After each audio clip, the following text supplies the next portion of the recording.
Stanley, tell us a joke. I don't know why everyone's so sad. This is the first time I've ever been stood up. I didn't think you liked my stories, Blanche. I like them when they're amusing, but not indecent. I don't know if I have any refined enough for your taste, Blanche. Then I'll tell one.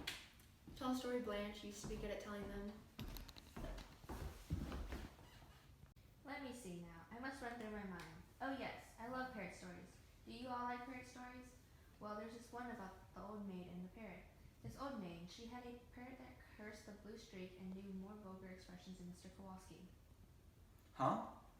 And the only way to hush the parrot was to put the cover back on its cage so it would think that it was night and go back to sleep. Well, one morning, the old maid had just uncovered the parrot for the day. When who should she see coming up the front walk but the preacher? Well, she rushed back to the little parrot and slipped back the cover on the cage and then let the preacher in.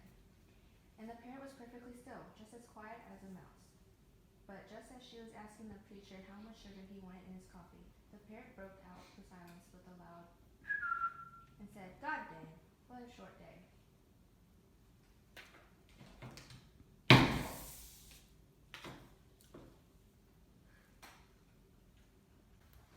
Apparently Mr. Kowalski is not amused.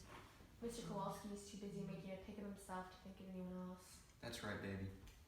Your face and fingers are disgusting and greasy. Go wash up and then help me clear the table. That's how I'll clear the table. Don't ever talk to me that way. Pig, Polak, disgusting, vulgar, greasy. Them kinds of words have been in yours and your sister's mouth all day. What do you think you are, a pair of queens? Well, remember what Huey Long said. Every man is a king, and I am the king around here, so don't forget it. There, my place is cleared. Do you want me to clear yours? What happened while I was bathing? What did he tell you, Stella? Nothing. I think you know something about me and Midge. Why won't he come? I'm gonna call him. No, I wouldn't call him. I'm gonna call him. I wish you wouldn't.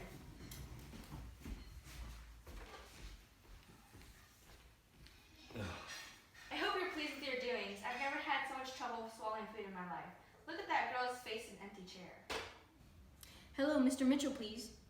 Oh, I would like to leave a number if I may. Mongolia 9047. And say it's important to call. Yes, very important. Thank you.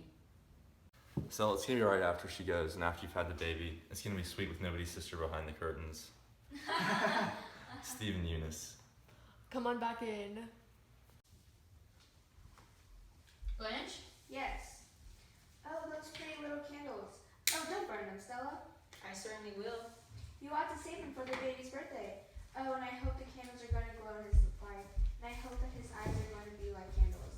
Like two blue candles lighted in a white cake. What poetry. I shouldn't have called him. Lots of things could have happened. There's no excuse for it, Stella. I don't have to put up with insults. I won't be taken for granted. Wow, it's hot in here with the steam from the bathtub. I've said sorry 3 times. I take hot baths for my nerves. Hydrotherapy, they call it. You healthy Polak, without a nerve in your body, of course you don't know what anxiety feels like. I'm not a Polak. People from Poland are Poles, not Polacks. But what I am is 100% American. Born and raised in the greatest country on earth and proud as hell of it. So don't ever call me a Polak. Oh, that's definitely for me, I'm sure. I'm not sure. Keep your seat.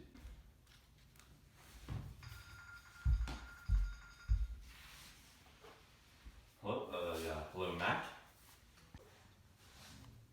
Oh, get your hands off me, Stella. What's wrong with you? Why are you looking at me with that pitying look? Quiet in there. We've got a noisy woman on the place. Go on, Mac. At Riley's? No, I don't want to bowl at Riley's. I had a little trouble with Riley last week. I am the team captain, aren't I? Alright then. We're not going to bowl at Riley's. We're going to bowl at the West Side or the Gala. Alright, Mac. See you there. Blanche, I've got a birthday present for you. Oh, have you, Stanley? I wasn't expecting any. I don't know why Stella wants to observe my birthday. I'd much rather forget it when you reach 27. Well, age is just a subject that you prefer to ignore. 27? What is it? Is it for me? It is. I hope you like it. Why, it's a... Ticket back to Laurel on the Greyhound Tuesday. Well? You didn't need to do that. Don't forget all that I took off her. You didn't need to be so cruel to someone who is lonely as her. Delicate peach she is. She is. She was. You didn't know Blanche as a girl. Nobody was as tender and as caring as she was. But people like you abused her and forced her to change. Go. Do you think you're going bowling? Sure. You're not going bowling. Why did you do that to her? I did nothing to no one. Let go of my shirt. You torn it. When we first met, me and you thought I was common. You was right, baby. I was common as dirt. You showed me the snapshot of the place with the columns. I pulled you down off them columns and you loved it. Having them colored lights going. And wasn't we happy together? Wasn't it all okay till she showed up here? Hey, what is it, Stella? Take me to the hospital.